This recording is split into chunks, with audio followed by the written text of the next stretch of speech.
Greetings, and welcome to A Year of Movies, a Planet Geek production.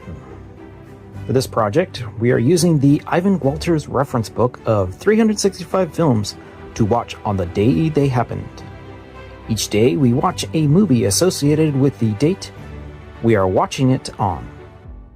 And as it is the 30th of July, we are going to be watching Cold Mountain from 2003, directed by Anthony Mignella and starring Jude Law. So this is one of those movies that did not see it in the theaters, but rentals when I used to work at Blockbuster, and always a great thing for someone who enjoys movies quite a bit. Now, I did see this movie on home.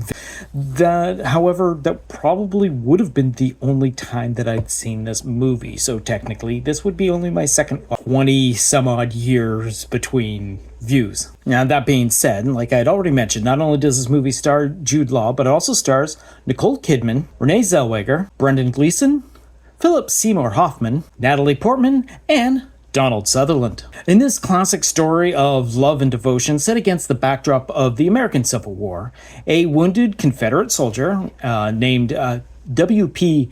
deserts his unit and travels across the South, aiming to return to his young wife, Ada, played by Nicole Kidman, who tend their farm. Makes his perilous journey home, Ada struggles with keeping her home intact, with the assistance of Ruby, played by Renee Zellweger, sent to help her by a kindly neighbor.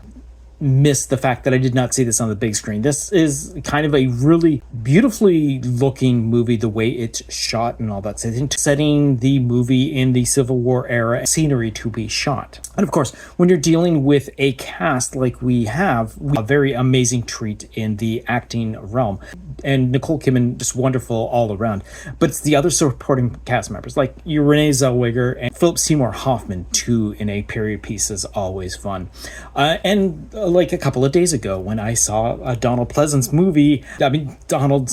movie, I had forgotten that Donald Sutherland was in this movie until his name popped up in the credits. I'm like, all right, another performance that I guess I probably would have seen. Natalie Portman as well is very fresh in everyone's mind as well, having just, the whole entire Star Wars thing at the time, too. Another interesting thing I find about this is that while it is the American Civil War, having both our lead actors American to begin with, I sort of twist to the situation, whereas almost practically everyone, I guess, except for like Brendan Gleeson, is also an American. Well, then again, except for Donald Sutherland, who's Canadian, but that's neither here nor there. Now, WP that Ada is trying to keep running a great storyline for the two separate lines to eventually, come together and whatnot.